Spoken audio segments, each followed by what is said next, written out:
Before we get started with today's episode, I want to dedicate this to a friend of mine named Jason. He was a childhood friend who used to live across the street from me. He actually introduced me to a lot of games, Final Fantasy, Harvest Moon, Mega Man, Tomb Raider, a bunch of them when I was growing up, and he recently passed away. So I want to dedicate this episode to him.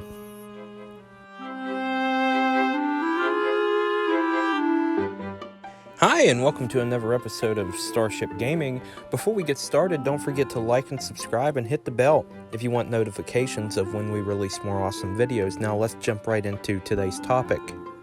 This is an episode you definitely don't want to miss. I'm going to cover some basics to collecting, some of the good systems to collect for, or I should say good consoles, and I'm going to tell you about an app and a website that can help you keep track of your collection and keep track of what your collection is worth. Game collecting has really flourished over the past 2 decades.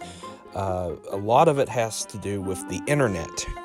I personally started noticing people collecting older video games probably back in the mid-2000s, and I'm not sure why it suddenly just picked up as a hobby.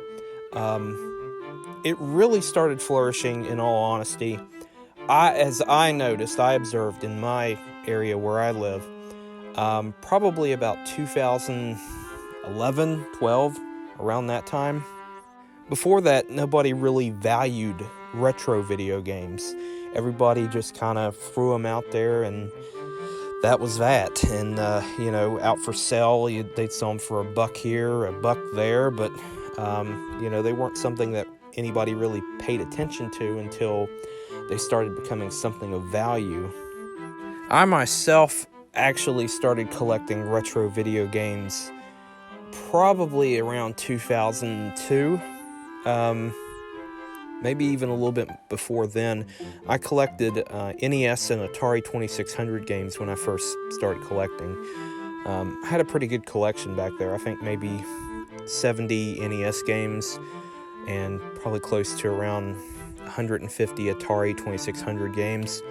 But the thing is, there used to be a store where I lived in the early 2000s. They went out of business about 2006, and they used to sell retro video games like NES, Atari, SNES. And they had just recently started selling Nintendo 64 and stuff like Sega Genesis, Sega Saturn, Dreamcast, PS1, stuff like that. So game collecting's really changed over the past couple decades. But video game collecting really isn't limited to just retro games. You can collect any variety of games that you want to for any variety of consoles. And it really doesn't matter what console you want to collect for. Gaming is gaming. Gaming on any platform is fine as long as you're having fun. That is absolutely true words. Whether it's retro or newer or emulation has really picked up, and a lot of people see emulation as a form of archiving old games, which, is really nice. But it's one of those things they say exists in a legal gray area. Basically, if you're going to do emulation, do it at your own risk. ROMs have been deemed, they've gotten quite a bit of flack. You have a lot of ROM sites that are getting shut down and whatnot, but, it could go either way. I think the reason that a lot of them have gotten shut down is because of companies. For example, Nintendo. They do not like anybody getting their hands on their ROMs, and they actually did not really pursue anything about it until they did back in the mid-2000s. And I actually mentioned this briefly in a past video. Forget exactly what the little console was called right off the top of my head, but there was this little console that was made and sold out of China And it caused a big uproar for Nintendo at the time because it had a bunch of ROMs on it. And then, of course, they started cracking down on them again around 2016, 2017, around the time that the NES Classic came out. Of course, that was basically just a business move, but a lot of people see ROMs as a form of archiving games because eventually, someday, all the cartridges in the world will fail. All the CDs, DVDs in the world will crumble. And the only way that we can archive these games is through emulation. But no matter what you like collecting, gaming is gaming. If it's something that, if it's a particular console or game that you like and you collect, like, those kind, then that's your hobby. Like, for example, PS1. I love PS1. It's my favorite thing. And that's what I collect the most of, more than, Super Nintendo, which is the other system I collect for, and NES, and Sega Saturn.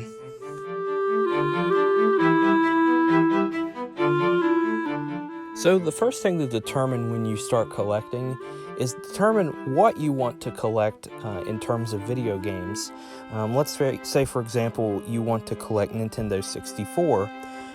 You want to then determine if you want to collect a certain type of Nintendo 64 game, or if you want to be a completionist.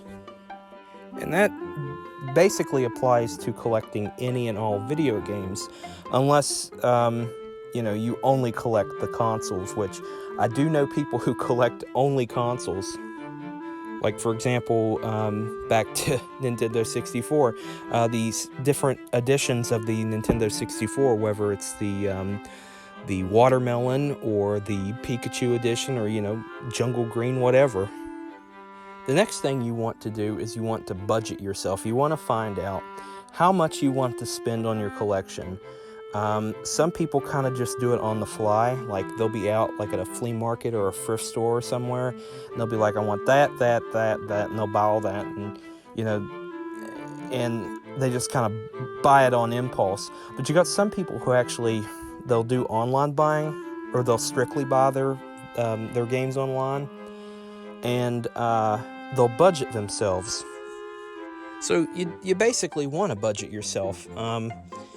Like, for example, when especially in the spring and summertime, definitely not this year because of COVID-19, as of this recording, but in the spring and summertime, I often, when there's yard sales, I budget myself. I'll be like, okay, so I'm going to buy for my personal collection today.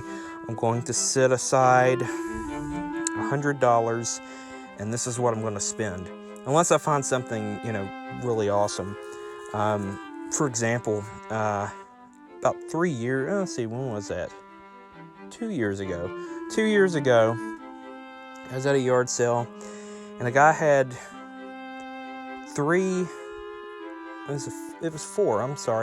four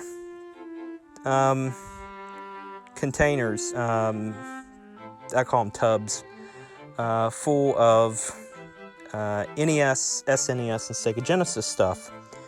And he had 2 tubs full of Super Nintendo stuff, and I bought all 4 tubs for $125. And I look for them, and in one tub I find Dracula X, Earthbound, and the other one I find Little Samson, just a bunch of these rare games. And then in one of the last tubs I find a bunch of consoles. And then not only do I find a bunch of consoles, in the bottom of this tub, I find probably close to around about 60 issues of Nintendo Power, ranging from different years, from the Super Nintendo era, all the way up through the Nintendo 64 era, early GameCube, I guess you could say. Well, no, not GameCube. Nintendo 64. I had to think about that one. It was roughly, I was going to say it was roughly about 60, maybe a little bit over, but it was from like Yeah, it was about 95 to 2000, so it was pre-GameCube. They do mention GameCube in one of the issues that I have, which I thought that was really interesting, so, that was like one of the 2000 issues. I don't know if they called it GameCube directly or not. I think they just called it probably called it under its code name. I think it was Dolphin, I believe, for GameCube. But that was the one time that I actually went over my limit. That wasn't the only thing that I bought that day, though. I ended up dishing out another $200 before the end of that day because I went to another yard sale and found another tub somebody was selling for $100. Had a bunch of PlayStation 1 games in it, and it was a mix between PlayStation 1 and Nintendo 64. And then I went to another, couple different ones and found some Sega Saturn stuff and whatnot. And that was the only day that I went over my budget. For some people, that's okay if you have the money. If you don't, I don't recommend going on a buying spree like that. But that was just, a deal that I couldn't pass up. And then, of course, the last thing you need to remember about collecting is space. You need to make sure that you have the space. Most people use either tubs to store their games, which is kind of recommended, but you need to watch how you store them, or I should say how and where you store them. Storing in tubs is good for like boxed games, but you want to make sure you have protective cases for your boxed games.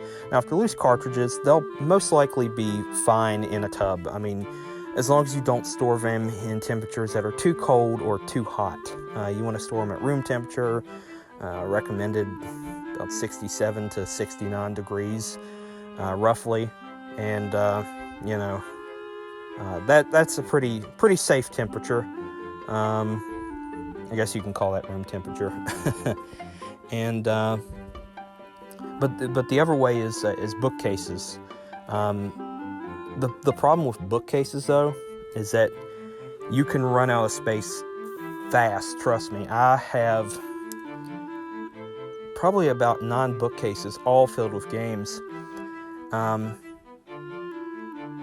And it's just, they accumulate fast. It got to the point that some stuff that I like at my doubles, I started storing them in tubs, and I just kind of keep them near the bookshelf. Word of advice, if you collect games and CD cases, like, for example, PS1 and Dreamcast, they sell these CD racks. They're towers. They're usually black. I call them CD towers.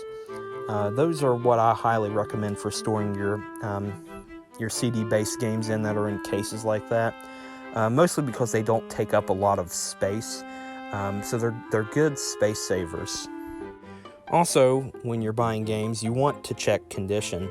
If you're collecting for the value, condition is everything. For example, on DVD, Blu-ray, CD-based games like, say, PlayStation 4, Xbox One, PS2, PS1, Dreamcast, stuff like that, you want to make sure that your discs aren't scratched. If they are, you don't want to make sure it's very, very bad, or the value will just plummet on them. For cartridge-based games, most of the concerns, like for Nintendo, yellowing the cartridges yellow due to storage, being in storage and cigarette smoke and all that. And of course, cartridges being dropped or stepped on, and they have chips and all that. That's something else you got to watch out for. And then, of course, the big one is the labels. When the labels are exposed to extreme excessive heat or extreme cold, which this is common in cartridges. I see this all the time. The labels will begin to peel up at the top. There's not really anything you can do for it. I mean, you can replace the label with a repro label, but that actually doesn't give it any more value than when you than it did when its label was peeling. I mean, it's actually you'd probably be taking a little bit of value away from it. Most people, the only reason they buy repro labels is mostly just to give it, I guess, that look. I never did really buy repro labels. There was one exception that I bought one, and I only did it for a friend. He wanted a repro label for his copy of Mario Party 2, and that's the only time that I've ever bought one and used it. So repro labels are only good, if you plan on just keeping it to play, but if you're keeping it to collect, I don't recommend using repro labels. If the label is ripped or torn or anything, just leave it be. And of course, you got to watch out for damage to the contacts, especially on cartridges. You have to look. Some cartridges that are really bad about getting rust on the contacts that I've noticed, Super Nintendo, Sega Genesis, and Nintendo 64.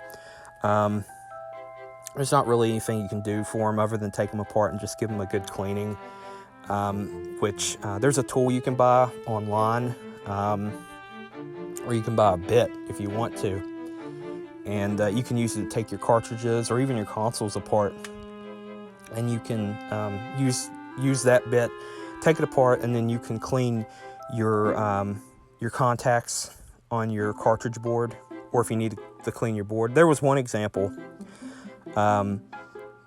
A friend of mine named Steve, he brought his copy of Tetris.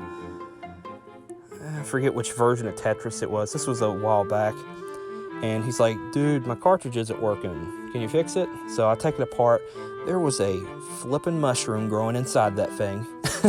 I swear it was growing on the damn cartridge. Right on the board. Right there. So yeah, you definitely, in some cases, if it doesn't work, you may want to take it apart.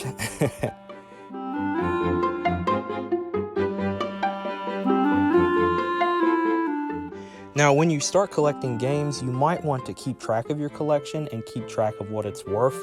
One website that I highly recommend using is called pricecharting.com.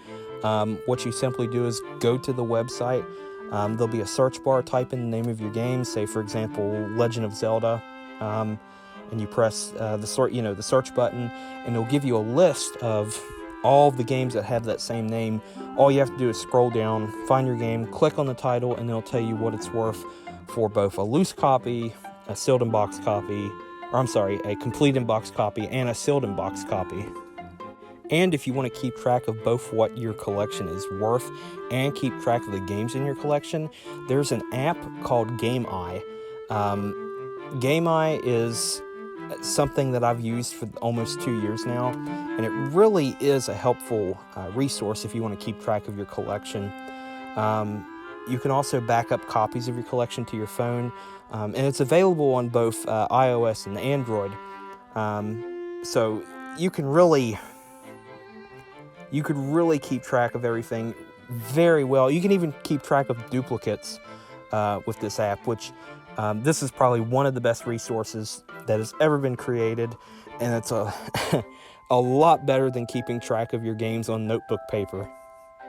So there's not really much to collecting. You just simply find what you love or whatever you want to collect, and just simply collect it. There's, like I said, there's not much to it.